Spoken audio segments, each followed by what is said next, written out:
अनंत उपकारी सतगुरुदेव को नमन। बड़ी पुरानी एक कहानी है। हो सकता है सत्य भी हो सकता है नहीं भी हो। तो बात कुछ यूं है कि एक बार एक व्यक्ति एक राजा के दरबार में उपस्थित हुआ और उपस्थित होकर बोला कि मैं किसी भी व्यक्ति के हाव भाव, उसकी आदतें, उसका हुलिया देखकर, उसका व्यवहार देखकर उसकी पैदाइश के बारे में बता सकता हूँ। राजा बड़ा हैरान हुआ। तो उसने उस व्यक्ति को जांच परख कर उसकी नौकरी अपने अस्तबल में लगवा दी। कुछ दिनों बाद वो राजा उस अस्तबल में पहुंचा उस व्यक्ति की परीक्षा करने के लिए, और उसने जो उसकी सबसे पसंदीदा घोड़ी थी, जो उसकी सबसे फेवरेट घोड़ी थी, जो बड़े ऊंचे दाम देकर उसने खरीदा था, उसको ले जाकर उस व्यक्ति के सामने खड़ा किया और बोला, इसके बारे में बताओ।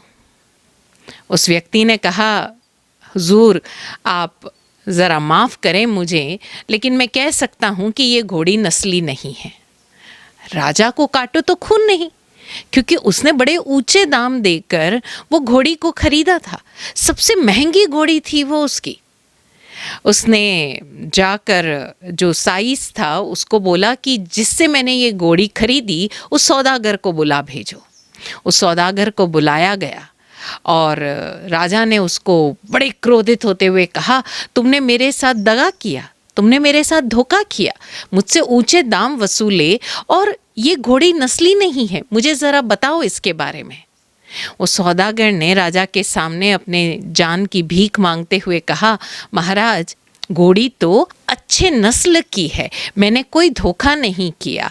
इसके जो माँ बाप थे, इस घोड़ी जिससे पैदा हुई वो बहुत ही अच्छे नस्ल की थी, लेकिन इसको जन्म देते ही इसकी माँ मर गई। जो अभी आपके सामने घोड़ी है वो एक गाय का दूध पीकर बड़ी हुई। राजा हैरान रह गया। उसने सौदागर की जान को बख्शा और उसको भेज दिया, क्योंकि आखिर उसने दगा तो किया नहीं था, नस्ल तो अच्छी थी उसकी। उसने उस व्यक्ति को बुलाया और पूछा, मुझे बता, तुझे कैसे पता चला कि ये जो घोड़ी है ये सही नस्ल की नहीं है, ये तुझे कैसे पता चला? तो उसने कहा, सीधी सी बात है महाराज, मैं रोज़ इसके सामने जब चारा रखता था तो ये गाय की तरह मुंह नीचे करके चारा खाती थी, जबकि जो नस्ली घोड़ा या घोड़ी होती है वो चारे को मुंह में उठाकर और फिर खाता है, इससे मुझे पता चला। अब उसकी बात तो सही साबित हो गई थी। खैर, कुछ समय बाद राजा इसी तरह से उसकी परीक्षाएं लेता रहा। अब उसकी नौकरी चेंज कर दी अस्तबल से, और उसकी जो नौकरी थी वो अंतपुर में लगवा दी। और अंतपुर में लगवाने के बाद कहा कि जो सबसे प्रिय रानी है इसके बारे में बता। तो उसने कहा, महाराज कैसी बात करते हैं आप? आपने अगर महारानी को कहीं से इनका चुनाव किया है, आपके साथ रिश्ता हुआ है, आप इतने समय से इनके साथ रह रहे हैं, अब मैं इनके बारे में क्या बताऊं? आप स्वयं जानते हैं। बोले, नहीं, मुझे जानना है। खैर, राजा जब ज़िद पर आ जाए तो क्या कहा जाए, ना बोलते बने ना छोड़ते बने। तो उस राजा ने उसने कहा, महाराज आप मेरी जान बख्शें तो मैं ये बात कहूँ। बोले, ठीक है बताओ। तो बोले, महाराज आपकी रानी राजघराने से नहीं है। तो बोले, क्यों, ऐसा कैसे कह सकते हो? कि नहीं, मैंने इनको देखा है और जब भी ये नौकरों के साथ बर्ताव करती है इतना खराब इनका बर्ताव होता है, जबकि जो एक उचित सभ्य शिष्ट घराने से होता है, वो भी राजघराने से होता है, तो उनका व्यवहार भी बड़ा सभ्य होता है, लेकिन इनका बर्ताव तो गंवारों की तरह है, ये नहीं हो सकते राजघराने से। अब रानी के बारे में बात कह दी, किससे पूछे राजा? वो गए और अपनी जो सासू रानी माँ थी उनके पास पहुँचे और बताया कि महारानी साहिबा, मैं आपकी बड़ी इज्जत करता हूँ, लेकिन मुझे ज़रा अपनी इस बेटी के बारे में बताएं, और सही सही बताएं, क्योंकि मैं जान चुका हूँ। अब महारानी को काटो तो खून नहीं, क्योंकि महाराज की मृत्यु हो चुकी थी और अब उसके पास कुछ भी गंवाने को शेष था नहीं, क्योंकि पुत्री जो इस राजा को ब्याह चुकी थी वो स्वयं उससे पूछ रहा है इसकी हकीकत के बारे में, इसके जन्म के समय की हकीकत के बारे में। तो महारानी ने कहा कि बेटा हुआ यूं कि तुम्हारा जो रिश्ता है हमारी पुत्री के साथ वो इसके जन्म के 6 महीने में ही तय हो गया था।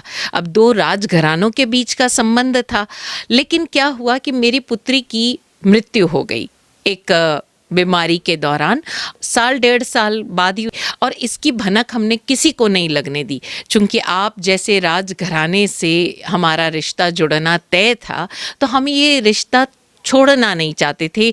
ये 2 नगरी के बीच में, 2 राज्यों के बीच का संबंध था, तो किसी प्रकार की आपदा मात्र इसके कारण हम अपने राज्य पर, अपनी प्रजा पर आने नहीं देना चाहते थे। इसलिए हमने एक दूसरी लड़की को गोद ले लिया। हमारे ही जो दासी थी, बहुत करीबी, जिसके बारे में किसी को नहीं पता था, हमने उसकी लड़की को गोद ले लिया और उसका ब्याह आपके साथ कर दिया ताकि दोनों राज्यों में सुख शांति रहे। बात बड़ी हैरान कर देने वाली थी। मात्र रानी का व्यवहार देखकर इतनी बड़ी बात उस व्यक्ति ने कह दी थी। लेकिन सही तो है, संस्कार कहीं भी नहीं जाते। जो जन्म के समय के संस्कार है, जिसे हम कह सकते हैं आनुवांशिक संस्कार है, जो पूर्व जन्म के संस्कार है, वो व्यक्ति के साथ ही रहते हैं और ना चाहते हुए भी हाव भाव में कहीं ना कहीं झलक ही जाते हैं। राजा ने इस बार भी, जैसे पिछली बार जब उसने घोड़ी के बारे में बताया था, तब उसे खूब सारा अनाज, फल फूल, सब्जियां दी थी। इस बार भी उसको खूब सारा अनाज दिया, घी भिजवाया, उसको भेड़ बकरियां दी, जानवर दिए और खूब सारा उसको इनाम दिया। राजा के मन में फिर एक जिज्ञासा हुई कि अच्छा चलो तुम मेरी पैदाइश के बारे में बताओ। अब तो व्यक्ति को काटो तो खून नहीं। बोले महाराज देखिए, मैं जो बोलूँगा आप मेरी जान बख्शे तो मैं बोलूँ। तो बोले ठीक है, जान बख्शी। तो बोले महाराज आप चरवाहे के बेटे हो। अब आप राजा की कंडीशन सोच सकते हो, उसकी अवस्था का अंदाज़ा लगा सकते हो। वो राजा जो इतने बड़े राज्य पर राज्य कर रहा है, लेकिन उसकी पैदाइश के बारे में वो व्यक्ति कह रहा है, एक अदना सा व्यक्ति, कि तुम चरवाहे के बेटे हो। बड़ा उदास हो गया राजा, उथल पुथल मच गई। उसने जाकर अपने माँ से पूछा कि क्या कारण है, आप मुझे ज़रा मेरी जन्म के बारे में बताएं, मैं बड़ा हैरान परेशान हो रहा हूँ मुझे। उसने किसी भी बहाने से अपनी माँ से पूछा। तब माँ ने कहा कि मैं इस राज्य को वारिस दे नहीं सकी और महाराज असमय बीमार रहने लगे, तो हमने एक चरवाहे के बेटे को यानी तुम्हें गोद ले लिया। हम गए तो थे कि किसी तरह से राजा का उपचार हो जाए, लेकिन उपचार हो नहीं सका। तो हम जिस कुटिया में ऋषि मुनि के पास रहे थे, वहीं के एक चरवाहे के बेटे को हमने गोद ले लिया। अब राजा को लगा ये बात तो सिवाय मेरे माँ बाप के या उन ऋषि मुनियों के और किसी को पता नहीं, इस व्यक्ति को कैसे पता चली। तो उस व्यक्ति को जब पूछा गया कि तुम्हें कैसे पता चला, उस व्यक्ति ने बड़े प्रेम पूर्वक जवाब दिया, महाराज एक जो राजा होता है वो आम तौर पर हीरे जवाहरात या राज्य या सोना चांदी उपहार में देता है, इनाम में देता है, लेकिन आपने हर बार मेरे घर अनाज के ढेर लगवा दिए, मुझे जानवर दे दिए, घी दे दिए। इससे पता चलता है कि आप चरवाहे के बेटे हैं। आपके संस्कारों में वो चरवाहों का संस्कार भरा पड़ा है। ये संस्कार हम अक्सर सुनते आए हैं कि हमें अपने बच्चों को संस्कारित करना चाहिए, या किसी व्यक्ति की बोलचाल देखकर ये अंदाज़ा लगाया जा सकता है कि उस बच्चे की परवरिश, उस व्यक्ति की परवरिश कहाँ हुई, कैसी हुई। और कई बार आज हम इस कथा से समझें कि ये जो राजा है ये राज्य करना तो सीख गया, इसने बड़ी भली भांति अपनी प्रजा का ख्याल रखा, कारण कि उसकी जो परवरिश हुई वो राजघराने में हुई, अच्छे गुरुकुल में हुई, रानी माँ के पास हुई, राजा के पास हुई। और जब वो इस परवरिश को देखते हुए जिस तरह से उन संस्कारों को ग्रहण करता गया, लेकिन जो उसके पूर्व जन्म के संस्कार थे या जो उसके जन्म के आनुवांशिक संस्कार थे, उसने उस संस्कारों के साथ मानो गोलमोल कर लिया। और ऐसा ही होता है, एक व्यक्ति कई कई जन्मों के संस्कार अपने चित्त में बसाकर इस दुनिया में जन्म लेता है। और जब वो जन्म लेता है तो वो पूर्व जन्म के संस्कारों के कारण कई बार उसके स्वभाव में कुछ विचित्र सी घटनाएं, कुछ विचित्र से व्यवहार देखने को मिलते हैं। उसी तरह जब व्यक्ति जिस माहौल में परवरिश पाता है, जिस लोगों के साथ बड़ा होता है, उनका प्रभाव भी उस व्यक्ति पर पड़ता है। कहते हैं इन परिस्थितियों का प्रभाव एक व्यक्ति को शेप देता है। वो किस नगरी में, किस देश में, कैसे घटनाक्रमों के साथ बड़ा हो रहा है। तभी तो हम देखें कि कई बार बहुत गरीब देशों के व्यक्ति, जैसे हम देखें कि अफ्रीका के जो कई छोटे छोटे देश हैं, वहाँ इतनी भुखमरी है, इतनी गरीबी है, यहाँ तक कि आम जनजीवन जीने के लिए, एक सामान्य जीवन जीने के लिए भी वहाँ प्राकृतिक परिस्थितियाँ और जो भौगोलिक परिस्थितियाँ हैं वो अनुकूल नहीं हैं। लेकिन वहाँ से कुछ लोग अपने भीतर के संस्कारों के कारण कहीं न कहीं किसी दूसरे देश में जाकर एडुकेट होते हैं, शिक्षा हासिल करते हैं, उस टेक्नोलॉजी में रहते हैं, टेक्नोलॉजी के नए नए आयाम देखते हैं। तब उन आयामों से संस्कारित होकर वो जब अपने जन्मभूमि पहुंचते हैं, तब अपनी जन्मभूमि में भी विकास की एक नई राह प्रशस्त करते हैं। और इन सब के साथ, इन सब के अलावा जो सबसे महत्वपूर्ण है वो है एक व्यक्ति का सांकल्पिक व्यक्तिगत संस्कार। पूज्य विराट गुरुदेव कहते हैं कि संस्कार 3 प्रकार के होते हैं। पहला आंतरिक चैत्य संस्कार, जिसे हम कह सकते हैं कि ये पूर्व जन्म के संस्कार है जो एक मनुष्य ने 84 लक्ष जीव योनियों में भटकते हुए अपने भीतर स्मृति पटल पर अंकित कर दिए हैं। क्योंकि एक जीव का सामान्य गुण है कि वो जानना चाहता है, वो जीना चाहता है, वो जनना चाहता है, और इसके चलते वो अपने आसपास के माहौल से प्रतिपल कुछ न कुछ सीखता रहता है और सीख कर उसे अपने स्मृति पटल पर अंकित करता जाता है। और ये अंकन ही उसके उस चित्त में संस्कारित होकर जमा हो जाते हैं। ये है एक जीव के आंतरिक चैत्य संस्कार। दूसरी प्रकार के संस्कार है बाह्य परिस्थितिगत संस्कार, जो एक व्यक्ति माता पिता से, अपने गुरुजनों से, अपने शहर से, अपनी भौगोलिक परिस्थितियों से, आसपास के वातावरण से, टेक्नोलॉजी से जो भी इंफॉर्मेशन पाता है, जो भी संस्कार पाता है, वो उसकी जीवन शैली में बदलते चले जाते हैं। जैसे अगर एक बच्चा एक आर्मी स्कूल में एडुकेट होता है, यानी उसकी जो शिक्षा दीक्षा है वो बचपन से ही एक आर्मी स्कूल में होती है, जहाँ पर उसे डिसिप्लिन किया जाता है, जहाँ पर वो नियमित तौर से शारीरिक प्रशिक्षण पाता है। उसका जो शारीरिक प्रशिक्षण है वो इतना कठोर होता है कि उसकी पूरी जीवनचर्या बड़ी डिसिप्लिन्ड हो जाती है, अनुशासित हो जाती है। वो वहाँ पर घुड़सवारी भी सीखता है, वहाँ पर वो कदम ताल भी करता है और विभिन्न प्रकार के व्यायाम भी करता है। इससे उसकी जो फिज़िकल बॉडी है वो बड़ी स्ट्रॉन्ग हो जाती है।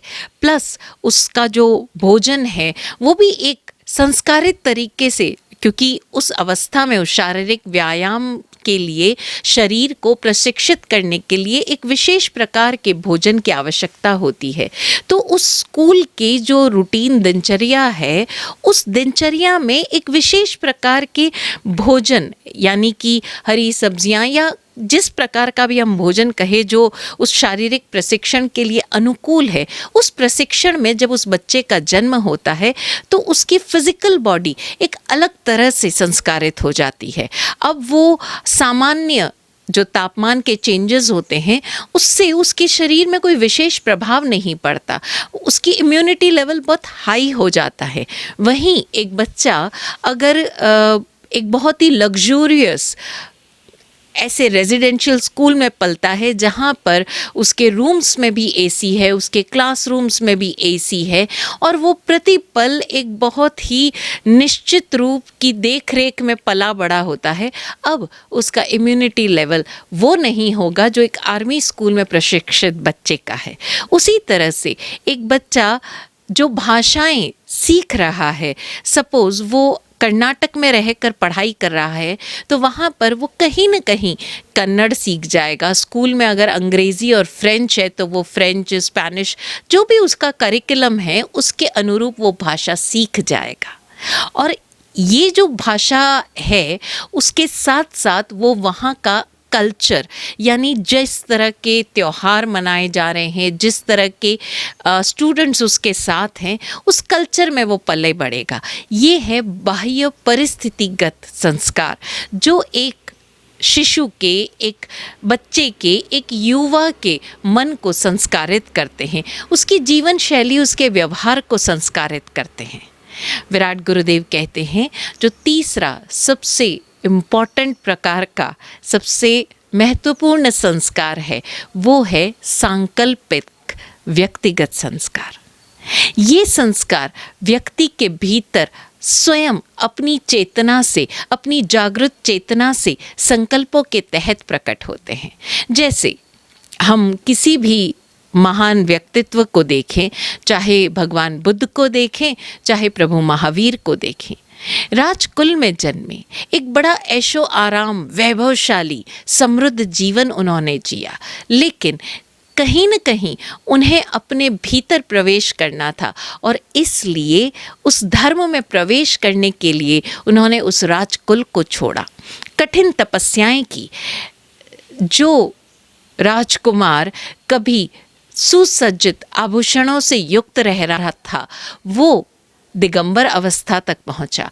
उन्होंने कठोर साधनाएं की, उपवास किए, जंगलों में निवास किया और जंगलों में रहकर अपनी साधनाएं की, क्योंकि उनके भीतर वो संकल्प जन्म ले चुके थे। और वो सांकल्पिक व्यक्तिगत संस्कार ही थे जिन्होंने प्रभु महावीर को या गौतम बुद्ध को उस कठिन साधना मार्ग पर चलने के लिए प्रेरित किया। और यही कारण है कि वो अपने पूर्वगत जो जन्मों के संस्कार थे उन संस्कारों से भी परे हो पाए। जो बाह्य परिस्थिति जन्य संस्कार थे उन संस्कारों को भी वो लांघ कर अपने भीतर उस जागृत चेतना को परिपक्व कर पाए। और ये परिपक्वता उन्हें इस जन्म मृत्यु के चक्रव्यूह से आज़ाद कर पाई। यदि हमें वाकई अपना जीवन पूरी तरह से ट्रांसफॉर्म करना है तो हमें अपने भीतर के उस संकल्प को जगाना होगा। उन सारे संस्कार, चाहे हम कैसे भी परिवार में पले बढ़े हों, चाहे हमारे बाहर की परिस्थितियाँ जैसी भी हों, उन सारी परिस्थितियों के प्रभावों से, उन सारी परिस्थितियों के संस्कारों से, यहाँ तक कि अपने पूर्व जन्म के संस्कारों तक से परे जाना होगा। और ये परे जाना मुश्किल नहीं है, क्योंकि यदि प्रभु महावीर की चेतना, भगवान बुद्ध की चेतना, रामकृष्ण परमहंस की चेतना, स्वामी राम तीर्थ की चेतना उन्हें इस रास्ते पर आगे बढ़ा सकती है, तो उन सब महान सद्पुरुषों के जीवन से प्रेरणा पाकर हम भी अपने भीतर ये संकल्प जगा सकते हैं। बार बार जो हम बात करते हैं उपसर्ग और परिशहों की, ये उपसर्ग और परिशह और क्या है? हमारे भीतर जन्मे हुए ये आंतरिक हमारे चैत्य संस्कार ही तो हैं जो उपसर्गों के रूप में हमारे समक्ष आते हैं। ये जो बाह्य परिस्थितिगत संस्कार हैं वही हमारे सामने परिशहों के रूप में जन्म लेते हैं, जो हमें अपने संकल्पों जनित इस जीवन यात्रा पर, अपनी इस लक्ष्य यात्रा पर आगे बढ़ने के लिए रोकते हैं। तो यदि हमें वाकई अपने जीवन के लक्ष्यों को प्राप्त करना है, अपनी जीवन चेतना को उस चरम मंगल तक पहुंचाना है, तो अपने भीतर के संकल्पों को हमें सुदृढ़ करना होगा। प्रभु के इस जीवन से चारों तरफ बिखरे सृष्टि के इन उपहारों से हमें स्वयं को नवाजना होगा। सृष्टि प्रतिपल हमारे समक्ष ऐसे निमित्त प्रस्तुत करती है कि हम अपने संकल्पों को सुदृढ़ कर सकें और वो हमारे जीवन की राह को प्रशस्त कर सके। तो ज़रा हम आज से ही, इस समय से ही प्रतिपल जागृत होकर जीना शुरू करें। जब जब हमारे चुनाव में हमारे संस्कारगत निर्णय सामने आए, संस्कारगत चुनाव सामने आए, तो हम ज़रा खुद को देखें कि ये कहीं हमारे संस्कारित निर्णय तो नहीं है। पूज्य विराट गुरुदेव बार बार कहते रहे कि यदि आपको अपने जीवन को ट्रांसफॉर्म करना है तो आपको दिगंबर होना होगा। दिगंबर होने का तात्पर्य मात्र कपड़े छोड़ने से नहीं है। दिगंबर होने का तात्पर्य है अपने आप को, अपनी चेतना को, अपनी आत्मा को इन सारे पूर्व संस्कारों से अलग करना होगा, तोड़ना होगा, छोड़ना होगा। आभार गुरुदेवों का जो हमें प्रतिपल अपनी वाणी से जागृत करते रहते हैं। ये वाणी हमारे जीवन को भी एक निश्चित दिशा दे पाए, हम अपने जीवन के चरम मंगल को प्राप्त कर सकें। यही शुभेच्छा, सद्भावना। ओम शांति।